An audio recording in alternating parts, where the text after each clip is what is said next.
The day I realized I had been replaced in my own home, nobody even noticed I was standing there. My name is Evelyn Brooks.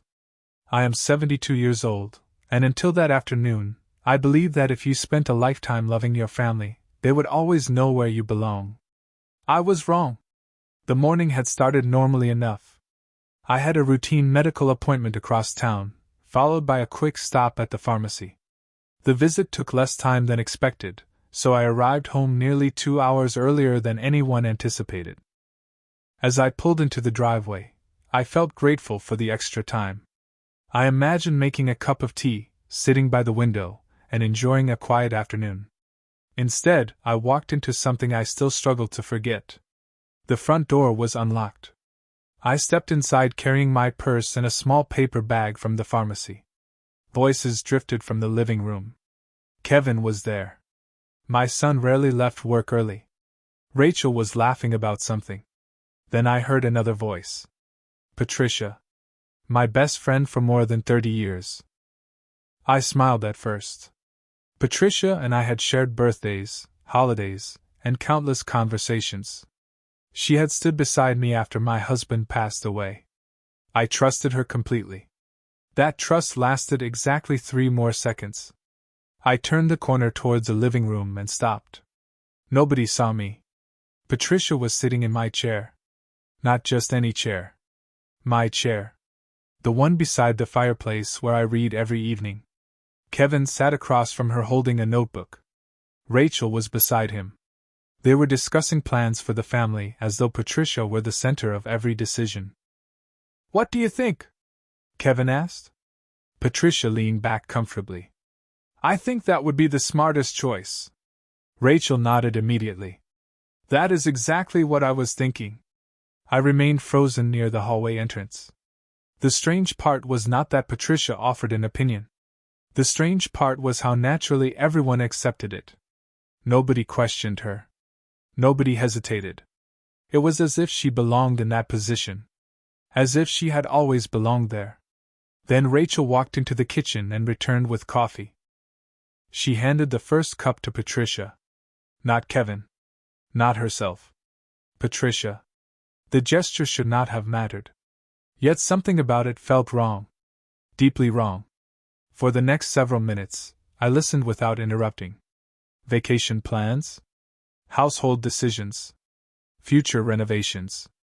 Every topic seemed to circle back to Patricia. Every answer came from Patricia. Every agreement ended with Patricia. Finally, Kevin smiled and said something that made my stomach sink. Honestly, I do not know what we would do without you. Everyone laughed. Everyone except me. Then Patricia glanced around the room and said softly, I think this house needs a few changes.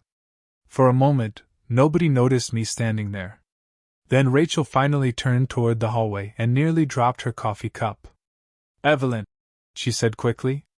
3 heads turned at once. Kevin looked surprised. Patricia looked startled for only a fraction of a second before her familiar smile returned. You are home early, she said. I smiled politely and held up the small pharmacy bag. The appointment finished sooner than expected. Nobody seemed uncomfortable after that. In fact, they resumed their conversation within minutes. That bothered me more than anything. If I had walked into a private meeting unexpectedly, I would have expected some awkwardness. Instead, everything continued as though my arrival changed nothing. I sat quietly on the sofa while Patricia remained in my chair. At one point, Kevin even asked her opinion about a contractor he was considering for future renovations. Patricia answered confidently. Rachel nodded in agreement. I listened. I watched. I said very little. Later that evening, after everyone left, I stood alone in the living room. The house felt different. Nothing had physically changed. The furniture remained where it had always been. Family photographs still lined the shelves. Yet something felt misplaced. I could not explain it. The next morning, I tried to dismiss the feeling as imagination. Patricia had been my friend for decades. Perhaps I was overreacting. Perhaps I was simply sensitive because I was getting older. That explanation lasted until lunchtime. Rachel called me that afternoon. She wanted advice about Olivia's college plans. At least that was what I assumed. 10 minutes into the conversation, she suddenly said, "Let me check with Patricia first. She has been helping us think through everything." The words caught me completely off guard. After the call ended, I sat staring at my phone. Why would Rachel need Patricia's approval before making a family decision? 2 days later, I noticed something else.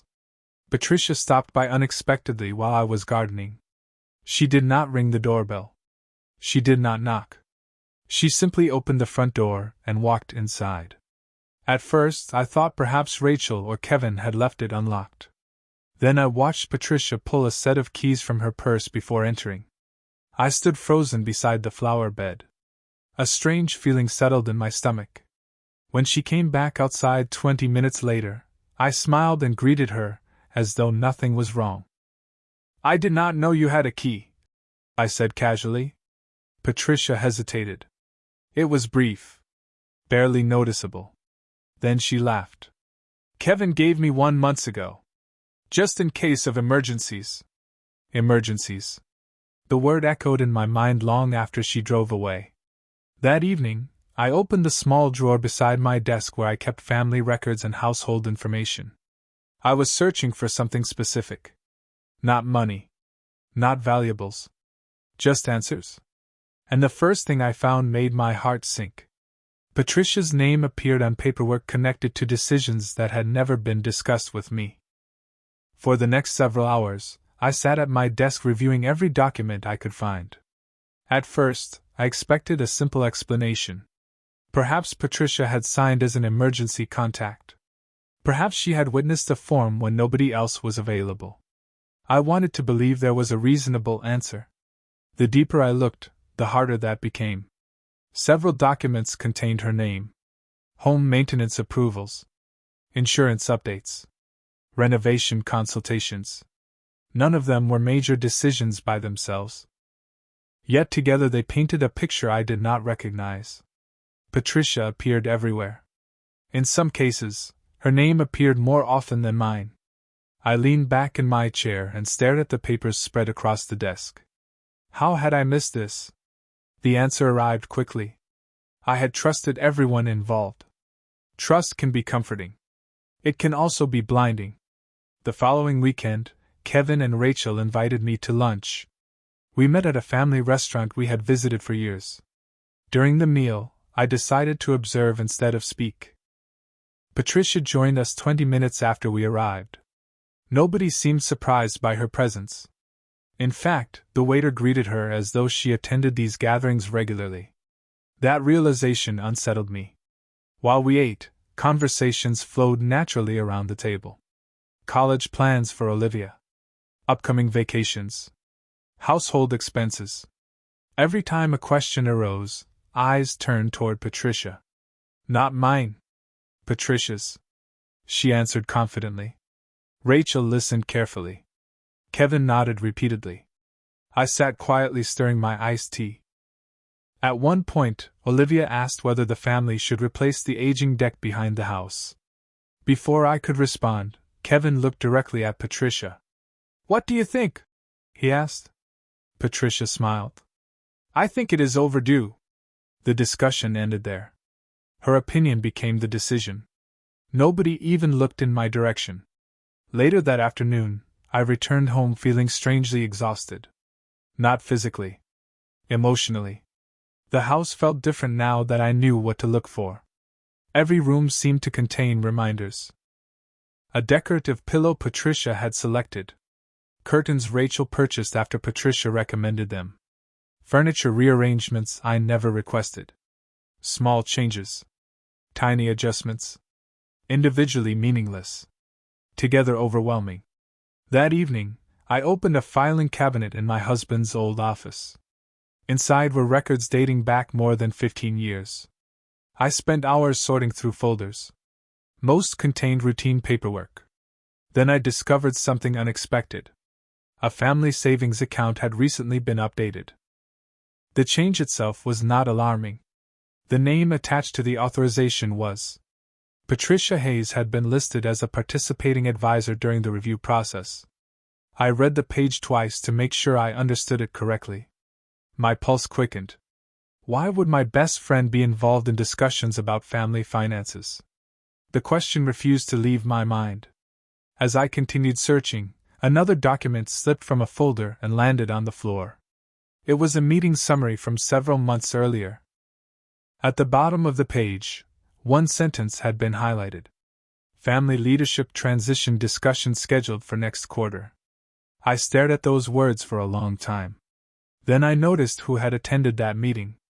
Patricia's name appeared at the top of the list. I could not stop thinking about that meeting summary. The phrase family leadership transition sounded strange enough. Seeing Patricia's name at the top of the attendance list made it impossible to ignore. For 2 days, I carried a copy of the document in my purse. Every time I looked at it, the same question returned. How had my best friend become involved in conversations that should have included me? By Wednesday afternoon, I decided I needed another perspective. There was one person I trusted completely. George Carter. George had known my husband for more than 40 years. He had attended family holidays, graduations, and anniversaries. More importantly, George had always been honest, even when the truth was uncomfortable. I called him that evening. The next morning, we met at a small coffee shop near the town library. I placed the documents on the table between us. George adjusted his glasses and began reading. He took his time. He rarely rushed to conclusions. The longer he studied the papers, the more serious his expression became. Finally, he looked up. "Evelyn, when did all of this start?" I shook my head. "That is what I am trying to figure out." For nearly 2 hours, we reviewed every document I had collected.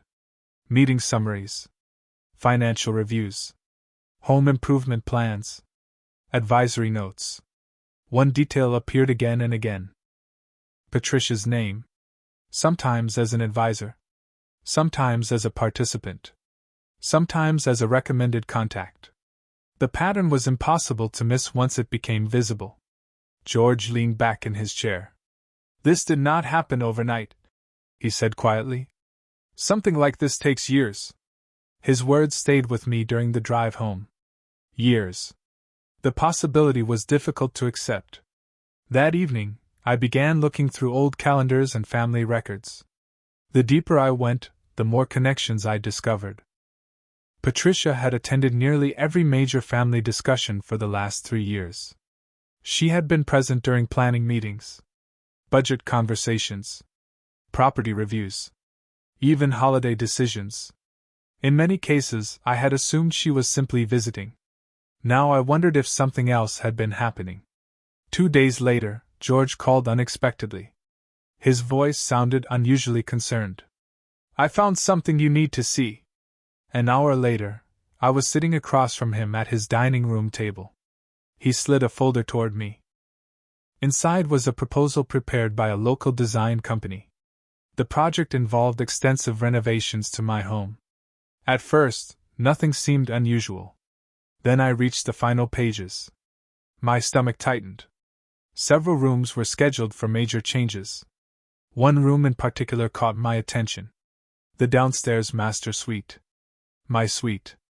According to the propo. For the rest of that evening, I could not stop staring at the renovation proposal. The pages sat on my kitchen table while darkness settled outside the windows. Every few minutes, I found myself reading the same paragraph again. The downstairs master suite would become a guest area. My room. The room where I had slept beside my husband for more than 40 years. The room that held every memory I cherished. Somebody had discussed changing it without ever speaking to me. The next morning, I decided it was time to ask questions. Not accusations. Questions. Rachel stopped by that afternoon to drop off some paperwork for Olivia's college applications. We sat together in the kitchen drinking coffee. For a while, we talked about ordinary things. The weather.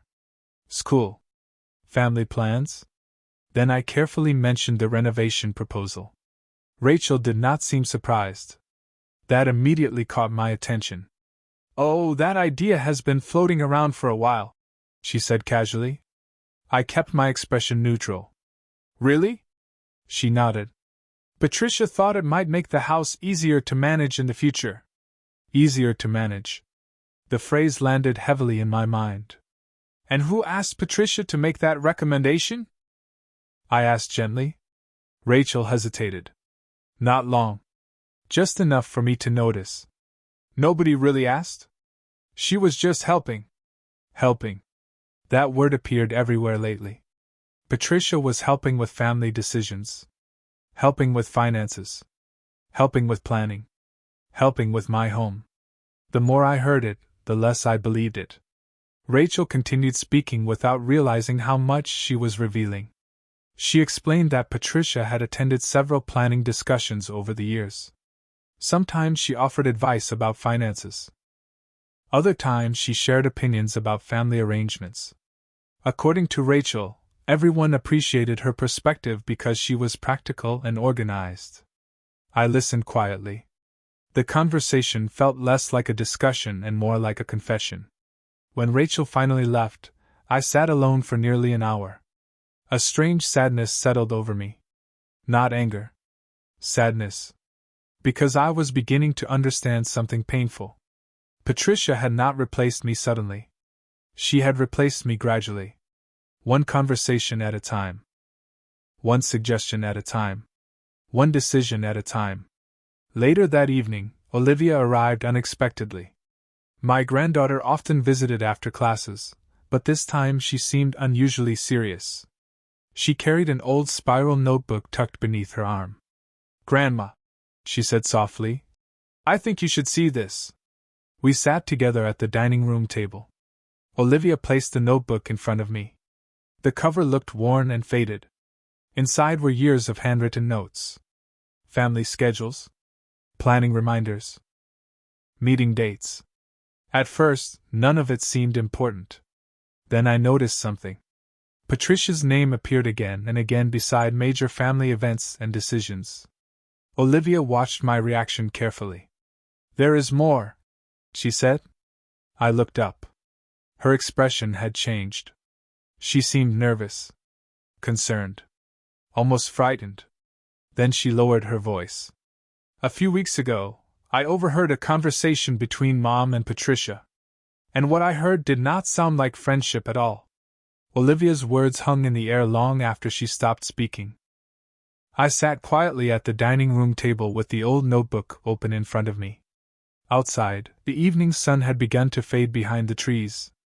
Inside, the house felt unusually still. "What exactly did you hear?" I asked gently. Olivia looked down at her hands for a moment before answering. "Mom and Patricia were in the kitchen after one of the family dinners. They thought everyone had gone home." Her voice remained calm, but I could hear the uncertainty beneath it. "I was upstairs getting my backpack. When I came down, I heard them talking." I leaned forward slightly. Olivia continued. "Patricia said things would be easier if you were not making so many decisions anymore." My stomach tightened. Olivia swallowed hard. "Then Mom said people were already getting used to going to Patricia first." Neither of us spoke for several seconds. The silence felt heavier than the words themselves. "Are you sure?" I finally asked. Olivia nodded immediately. "I remembered because it sounded strange. I thought they were talking about helping you. But then Patricia said something else." She paused. "She said families need someone practical leading them." I stared at the notebook without really seeing it. Practical. Organized. Helpful. Those were the words everyone used when describing Patricia. Suddenly those words felt very different. Over the next hour, Olivia and I carefully reviewed the notebook together. Many of the entries were ordinary reminders. Appointment dates. Holiday schedules. Family gatherings. Yet hidden among them was a pattern. Important decisions often appeared shortly after meetings involving Patricia.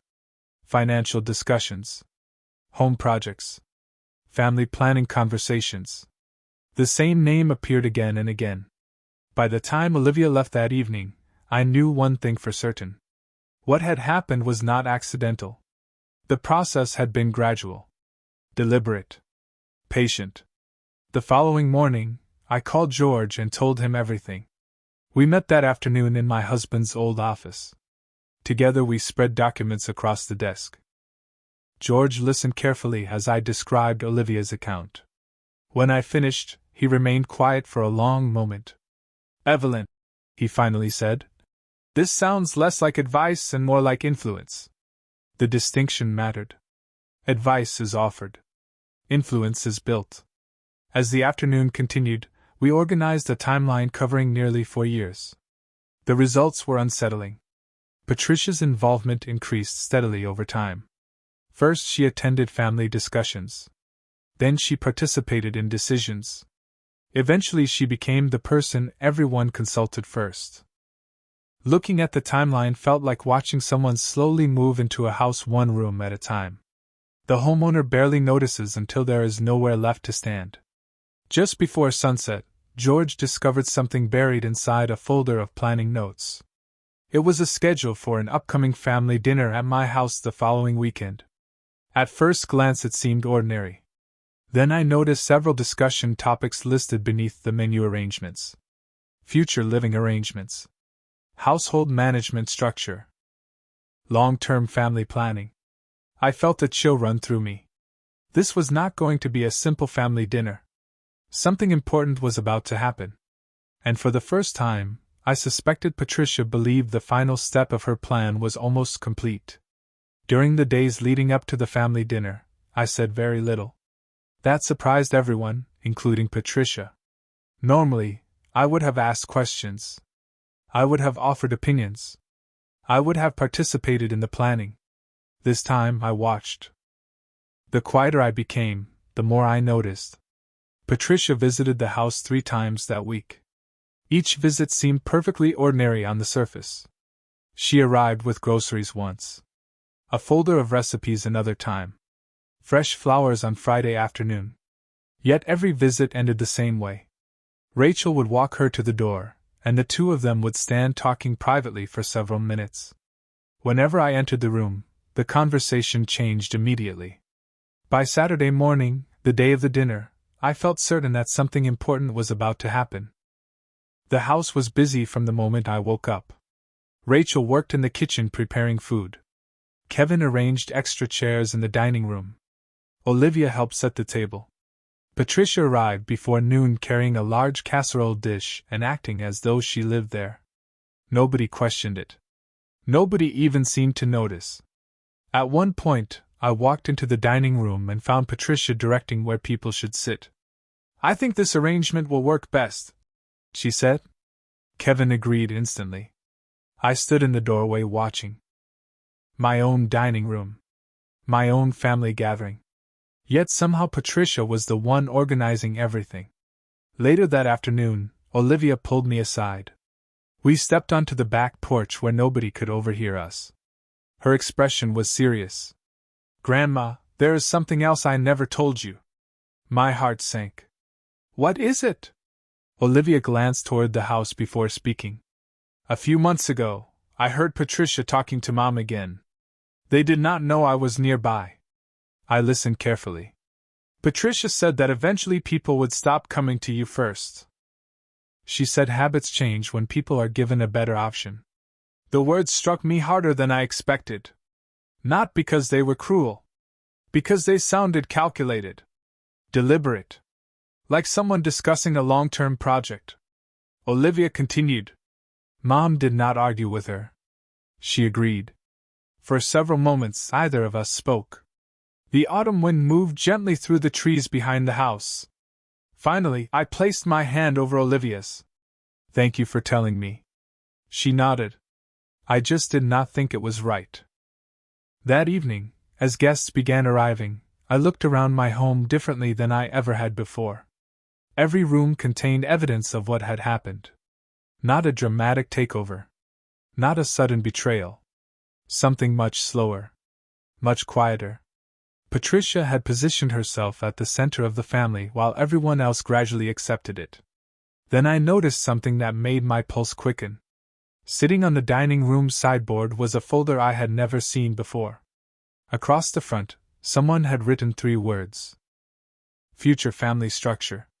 And beside the folder stood Patricia Hayes, smiling as though tonight would finally complete everything she had worked toward.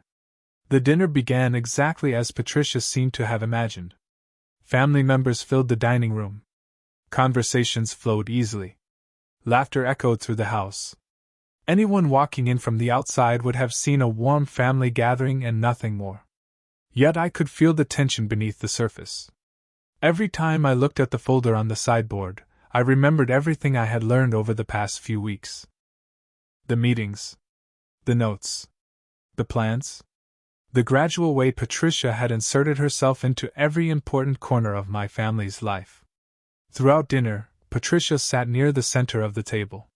She spoke confidently about future plans. She offered suggestions about holidays, home improvements, and family schedules. Everyone listened. Some nodded. Others smiled. It was the same pattern I had watched develop for years without fully understanding it. This time, I saw it clearly. When dessert was served, Patricia stood and reached for the folder. The room grew quieter. Kevin looked curious. Rachel appeared nervous. Olivia lowered her eyes toward her plate. Patricia smiled warmly. "There are a few ideas I wanted to share with everyone," she said. She opened the folder and began discussing future family arrangements. Some ideas involved household responsibilities. Others involved long-term planning. The language sounded harmless. Thoughtful, even. Yet every proposal moved influence away from me and toward Patricia. I waited until she finished speaking. Then I slowly stood from my chair. The room became silent. Patricia looked surprised. "Before we continue," I said calmly, "I would like to share a few things of my own." Nobody interrupted. I walked to the sideboard and placed a stack of documents on the table. Meeting summaries, planning notes, financial records, attendance lists. One by one, I explained what George and I had discovered. I did not raise my voice. I did not accuse anyone. I simply presented facts. As the documents moved around the table, expressions began to change. Kevin's confidence faded. Rachel grew visibly uncomfortable. Several relatives exchanged confused glances. Patricia attempted to smile through it, but the certainty she had carried all evening was beginning to disappear. Then I showed the timeline. 4 years of increasing involvement. 4 years of influence growing larger while my own role grew smaller. The room remained completely silent. Finally, Kevin looked at Patricia. "Is this true?" he asked. Patricia hesitated. For the first time all evening, she did not have an immediate answer. Rachel stared at the table. The silence stretched longer than anyone expected. Then Patricia quietly said, "I was only trying to help." The words sounded familiar because I had heard them many times before. But now they felt different. Across the room, Olivia slowly stood from her chair. Her hands trembled slightly. Everyone turned toward her. She held the old notebook against her chest for a moment before speaking. "There is something nobody else knows," she said softly. My heart began to race. Olivia looked first at her mother, then at Patricia, and finally at her father. Tears filled her eyes. "I wrote down everything because I was afraid nobody would believe me." The entire room froze. And in that moment, I realized Olivia was about to reveal the one secret that could change everything. The room remained completely silent as Olivia opened the notebook. Nobody moved. Nobody spoke. Even Patricia seemed unsure for the first time all evening. Olivia took a deep breath and turned several pages. "I started writing things down almost 2 years ago," she said. "At first it was just because I thought some conversations sounded strange." She looked toward her father. "Then I realized the same topics kept coming up again and again." Olivia began reading entries aloud. Dates. Family meetings. Private discussions. Comments she had overheard between Patricia and Rachel. Every page revealed the same pattern. Patricia was not simply offering advice. She was shaping decisions, guiding conversations, positioning herself as the person everyone trusted most. The notebook contained dozens of examples. Small moments that seemed unimportant alone but impossible to ignore together. As Olivia continued, I watched Kevin's expression change. Confusion became concern. Concern became realization. Patricia attempted to interrupt twice. Each time she stopped herself. There was nothing she could say that would erase years of carefully documented observations. Finally, Olivia reached the last section. Her hands trembled slightly. "This is why I kept writing," she said. "I was afraid Grandma would think she was imagining things." Then she read one final entry. It described a conversation she had overheard only a few months earlier. According to Olivia's notes, Patricia had said that families naturally move towards stronger leadership and that eventually everyone would see her as the person holding the family together. The words settled heavily over the room. Nobody argued. Nobody questioned what they meant. Kevin slowly turned toward Patricia. "Did you really say that?" he asked. Patricia looked down at the table. For several seconds she remained silent. Then she sighed. "I was trying to help this family function better." The answer only made everything clearer. Help was never supposed to replace respect. Friendship was never supposed to replace family. Somewhere along the way, Patricia had stopped supporting the family and started positioning herself at the center of it. Rachel lowered her eyes. Tears formed in the corners of them. "I did not see it happening," she whispered. "I thought she was helping us." Patricia said nothing. There was nothing left to explain. The truth had already filled the room. The dinner ended quietly. No shouting. No dramatic scenes. Just the uncomfortable weight of reality finally being acknowledged. Over the following weeks, several things changed. Family decisions returned to being family decisions. Future plans were discussed openly. Boundaries that should have existed years earlier were finally established. Patricia gradually stepped away from the roles she had created for herself. Some relationships needed time to heal. Others needed honest conversations. But healing had finally begun. One evening about 3 months later, Kevin stopped by unexpectedly. We sat together in the living room. My living room. He looked around before speaking. "Mom, I owe you an apology." I smiled gently. "For what?" He shook his head. "For not noticing. For letting someone else's voice become louder than yours." I reached over and squeezed his hand. "What matters is that you noticed eventually." That winter, our family gathered again around the same dining room table. The atmosphere felt different. Lighter. More genuine. Nobody was competing for influence. Nobody was trying to control the conversation. We were simply a family spending time together. Later that night, after everyone had gone home, I sat alone in my favorite chair beside the fireplace. The same chair where this story truly began. I looked around the room and smiled. I thought my best friend had replaced me. The truth was much simpler. I had slowly given away space that only I could protect. Once I understood that, taking it back did not require anger. It only required remembering who I was and where I belong.